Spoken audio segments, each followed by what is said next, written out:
아동 청소년 비만의 예방 및 관리에 대한 강연을 이제 맡게 됐는데요.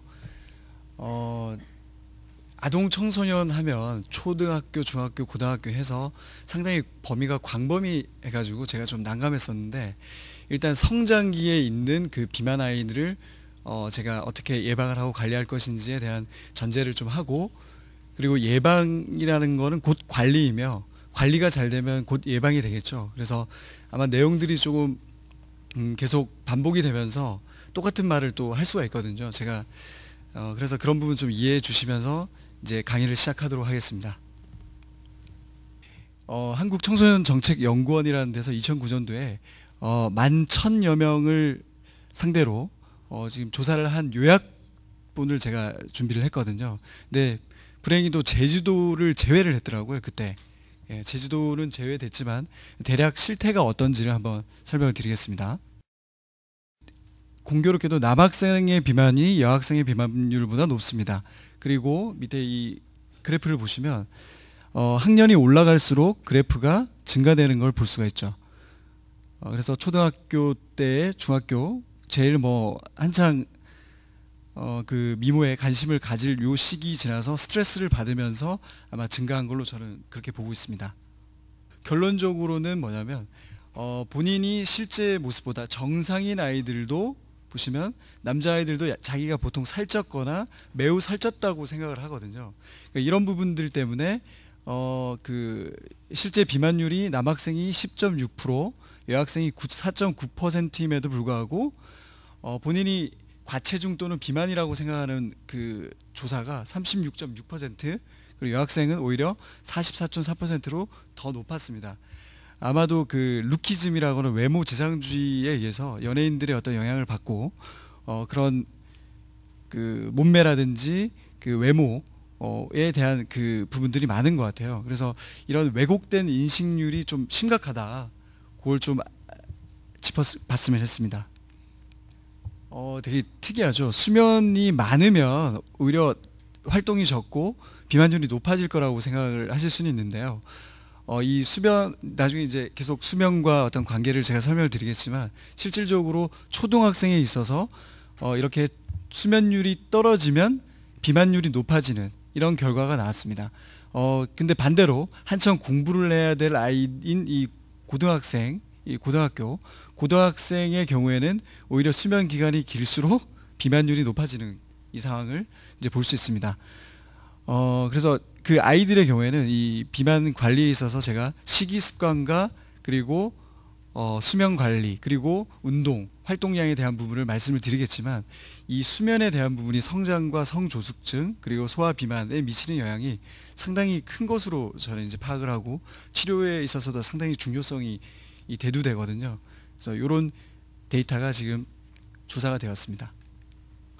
비만이라는 거는 이게 살찔 비자에 가득 찰 만자라고 해서 살이 가득 찼다, 또는 비계라고 하죠. 비계, 우리 그 지방 부분을, 기름기 부분을, 그 비계가 가득 찼다라고 생각하시면 됩니다. 그러니까 곧 이 지방이 과다해져 있는데요. 우리가 공급되는 에너지 양에 비해서 소비되는 에너지 양이 일단은 적으면 그 비만이 일어난다고 하는데, 그로 인해서 그 과잉 열량들이 지방으로 1g에 9kcal라는 고효율의 어떤 에너지원으로 이 지방이 축적되는 이 상황을 이제 비만이라고 합니다. 그리고 이 아이들의 경우에는 한창 성장기이기 때문에 지방 세포의 수 자체가 늘어나게 되거든요. 그러니까 여기도 이제 아주 위험한 그 이유 중에 하나인데, 지방 세포가 수가 늘어나는 증식형 비만이어서 나중에 성인 비만이 되는 경우가 상당히 많습니다. 한 80% 정도가 거의 이행이 된다고 보는데요. 성인형 비만이 되면 또 지방세포가 비대해지죠. 지방세포 비대와 증식형이 만나면 거의 대부분이 만성 대사성 질환 또는 이 성인병이라고 하는 대사증후군으로 가게 됩니다. 3고죠. 고혈압, 고지혈증, 그리고 고혈당. 그래서 그 3고에 의해서 동맥경화라든지 심혈관계 질환이라든지 아니면 요즘에는 암으로 직행되는 경우도 많습니다. 그래서 이 아동 청소년 비만에 저는 아동 청소년 비만을 질병이라고 규정을 하고 치료를 하고 있습니다. 이만큼 이제 심각한 상황으로 벌어질 수가 있고요. 비만은 부모님이 만드는 병이다. 아동 청소년 비만은 질병이며 아동 청소년 비만은 부모님의 병이다, 만든 병이다라고 보고 있거든요. 그래서 이 원인이 아이들은 자제력이 없기 때문에 주로 이제 이런 음식에 노출되는 것이 상당히 이제 많죠. 잘못됐다기보다는 어떤 서구화된 식습관에 이제 주목할 필요가 있다.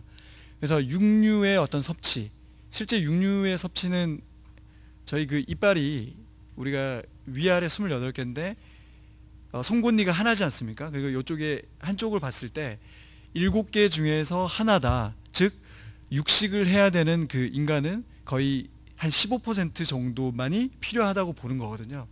그만큼 그 우리 한국이나 아니면 이 동양인의 전통은 한식 위주의 나물과 곡류와 가끔씩의 식물성 단백질 콩들을 이용해서 먹는 그런 식습관에서 지금은 육식이 차지하는 비율, 고기 없으면 안 먹는 아이들도 많거든요. 밥을 비율이 많다. 그리고 그냥 그 복합 당질과 식이섬유가 풍부한 그런 곡류에서 지금은 다 도정을 거친 하얀 쌀, 그죠? 하얀 밀을 가지고 이제 먹게 되는 이런 걸 통해서 과잉 그 열량 상태가 될 수 있는 확률이 되게 높아집니다. 그래서 이 부분, 그리고 아까 말씀드린 대로 인스턴트나 패스트푸드, 패스트에 FAST의 S를 빼면 팹푸드가 되거든요. 실제로 이 패스트푸드 중에서 감자튀김이 저희 덴마크나 스웨덴에서 2004년도에 이미 그거는 금지 식품이 됐거든요. 프렌치 프라이라고 하는 그 감자튀김이죠. 그 부분이 금지가 됐고, 미국에서도 지금 이제 소화 비만이 상당히 문제가 되고 있기 때문에 그 국가 차원에서 맥도날드에 대해 비만세를 매기기 시작을 했습니다. 그 정도로 이제 문제가 되고 있는데, 아이들은 뭐 그런 거 없으니까 그냥 맛있으니까 먹는 거죠. 패스트푸드, 그리고 이제 외식, 바쁜 엄마 아빠를 통해서, 그리고 한 번씩 그 아이들이 또 이 뭔가를 또 특별한 거를 먹고자 하면 주로 육류와 뭐 아니면 뭐 이탈리안 레스토랑 쪽이 되겠죠. 그런 경우는 이제 고탄수화물의 고열량의 영양가는 그닥, 그 아이들에게 필요한, 성장에 필요한 영양가는 그닥 저는 많지 않다고 보고 있습니다. 그래서 이런, 뭐 저도 외식을 하고 하지만 외식의 잦은 외식이 실은 문제가 되겠죠.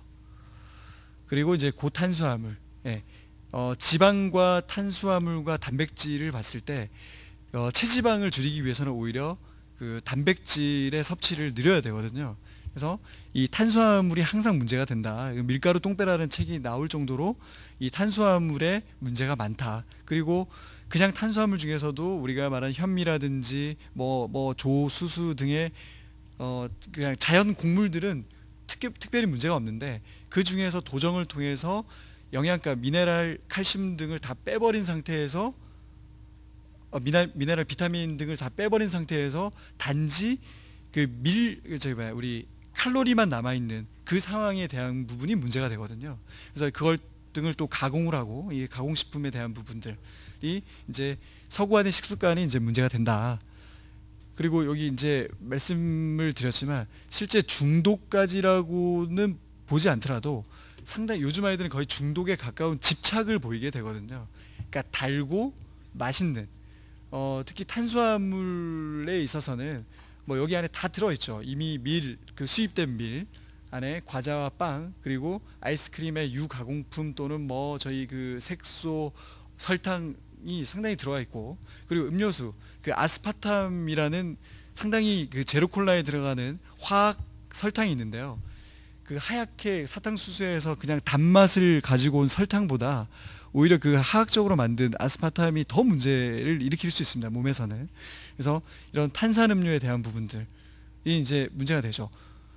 그리고 아까 제가 언급한 밀가루 똥배처럼 우리 그 밀이 실질적으로 과잉 열량으로 축적되는 경우가 지방으로 전환이 되는 거다.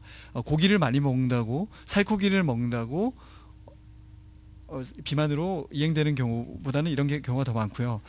그리고 이런 지금 탄수화물과 설탕의 경우에는 엄마가 뱃속에 있을 때 상당히 입맛은 보수적이라고 하거든요. 아이들의 경우는 거의, 또 입맛이 까다로운 애들은 거의 이 냄새를 맡거나 한번 자기가 먹어보지 않은 입맛을 거의 먹지 않거든요. 그만큼 이 뱃속 입맛을 통해서 그 뭐 초콜릿이라든지 단 거라든지, 그 당시에 우리 뭐 엄마가 입덧을 하면서 먹었던 그 입맛을 기억을 한다고 합니다.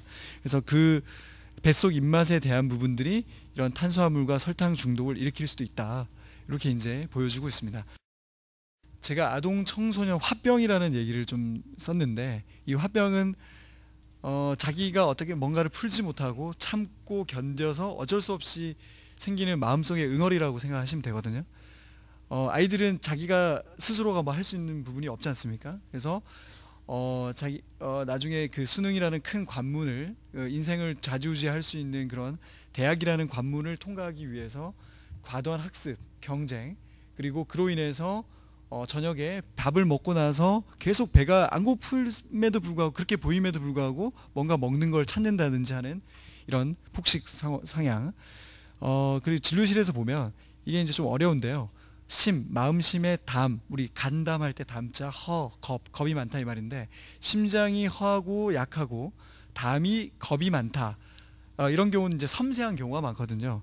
그러니까 시각적으로나 청각적으로, 그리고 뭐 후각적으로나 촉각, 그리고 뭐 미각, 이렇게 섬세한 아이들이 많은데, 그런 아이들일수록 스트레스를 받아버리면 이 심지가 흔들리는 경우에 이 폭식의 경향들이 많이 나타나요.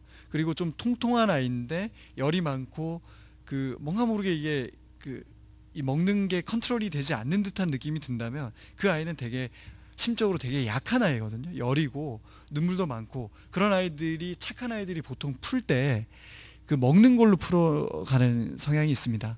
그래서 이런 경우도 잘 저희가 살펴봐야 돼요.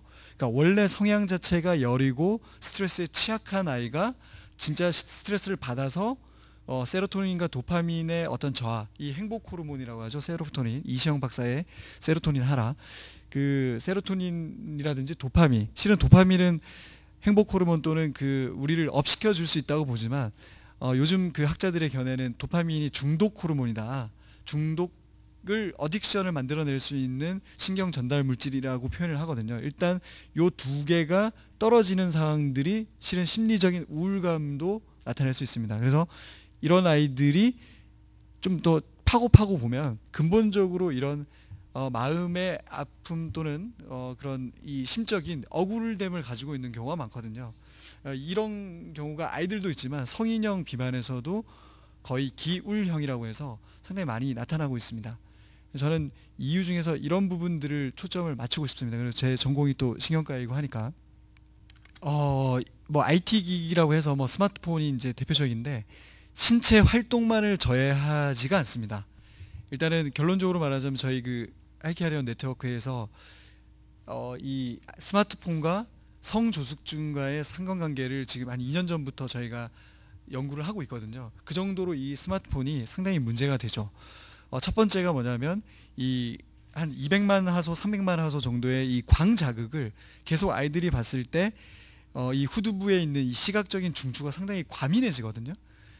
이 스마트폰이 ADHD나 틱장애나 이런 부분들도 상당히 관련이 있고요. 엄마들이 상당히 이런 그 스마트폰을 만지는 아이들을, 그러니까 어쩔 수 없이 이 친구가 잘 놀고 있으니까 냅둔다고 하면 그건 너무 무책임한 행동이거든요. 이 스마트폰에 대한 위험도가 거의 호암 마마, 그 예전에 그 잘못된 비디오보다 뭐 스마트폰 안에서는 그 비디오가 필요 없지 않습니까? 이제는 누워서 얼마든지 그 사진을 열고 들어가고, 그리고 그 잘못된 길을 통해서, 이게 문제예요. 또 이 문제가 또 이성 간의 어떤 친구들, 그죠? 밤 늦게 자게 되겠죠. 그 바이오 리듬이 깨지게 될 수밖에 없거든요. 이 아이들에게 잘 때는 그걸 받는다 하더라도, 집에 이제 반납을 하고 가더라도 실질적으로 이런 광 자극, 그러니까 숙면을 방해하고 전날 많은 뭐 검색이나 이런 걸 통해서, 사용을 통해서 그 학습적인 부분들을 오히려 뒷전이 되는 그런 상황을 볼 수가 있습니다. 그리고 비만의 원인이요, 가족력이 있는데, 그러면 엄마 아빠가 뚱뚱하면 다 뚱뚱하냐?